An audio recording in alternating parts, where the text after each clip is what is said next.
بسم اللہ الرحمن الرحیم۔ میرے محترم سامعین، حال ہی میں آپ نے ایک ویڈیو کلپ دیکھا ہوگا جس میں سعودی عرب کے شہر نجران سے تعلق رکھنے والے مرسل نامی شخص کے اہل و عیال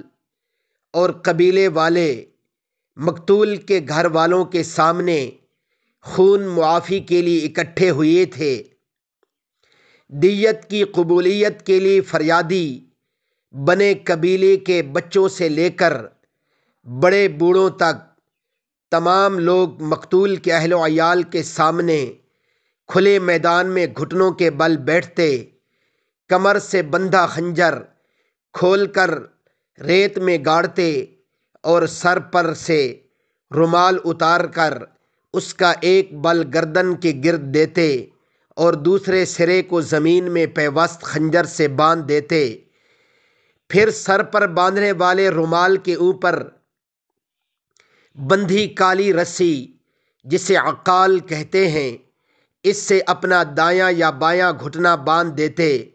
اور اسی حالت میں جان بخشی کے لیے فریاد کرتے۔ اس سارے منظر نامے کو سمجھنے سے پہلے تھوڑا سا پس منظر دیکھتے ہیں۔ حضرت نبی کریم صلی اللہ علیہ وآلہ وسلم سے پوچھا گیا کہ یا رسول اللہ صلی اللہ علیہ وآلہ وسلم، توکل کیا ہے؟ حضرت نبی مکرم صلی اللہ علیہ وآلہ وسلم نے جواب دیا کہ اعقلھا وتوکل۔ یہ دو لفظی جواب کا معنی و مفہوم ہے کہ توکل کا مطلب یہ ہے کہ پہلے اونٹ کو رسی سے باندھ لو، پھر خدا پر بھروسہ کر لو۔ عرب کی قدیم تہذیب و ثقافت میں طریقہ تھا کہ اونٹ کو جب کسی جگہ اس نیت سے چھوڑا جاتا کہ مالک کے دور جانے کی صورت میں اونٹ قریب ہی چرتا رہے اور نہ تو بھاگ سکے اور نہ ہی گم ہو سکے، یعنی اس کی نقل و حرکت محدود ہو جائے، تو وہ اونٹ کی اگلی ٹانگ کا گھٹنا پیچھے کی جانب موڑ کر ران کے ساتھ ملا کر اسے کس کر باندھ دیتے اور باقی تین ٹانگوں کو آزاد رہنے دیتے۔ یوں اونٹ وقتی طور پر دوڑنے بھاگنے سے معذور ہو جاتا اور یہ طریقہ اونٹ کی حفاظت کہلاتا تھا۔ عرب جس رسی سے اونٹ کو باندھتے تھے اسے اور باندھنے کے عمل کو عقال کہتے تھے۔ اس زمانے میں صحراؤں میں رہنے والے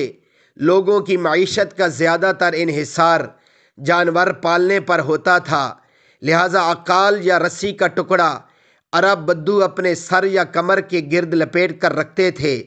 اسی طرح جب انسان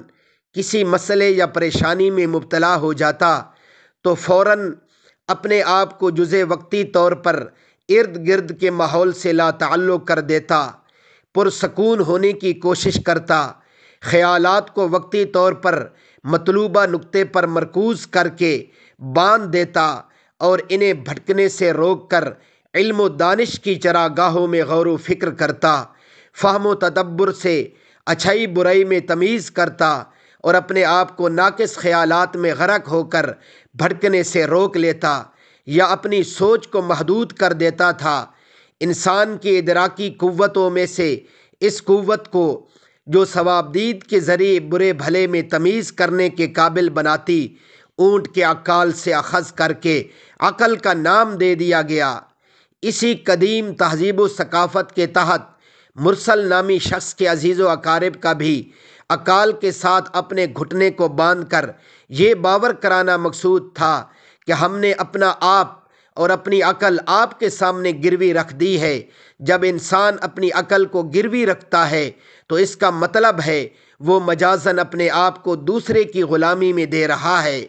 کہ اس کے مطالبے کے بدلے اس کے ساتھ جو چاہے سلوک کیا جائے۔ اب اس کا اختیار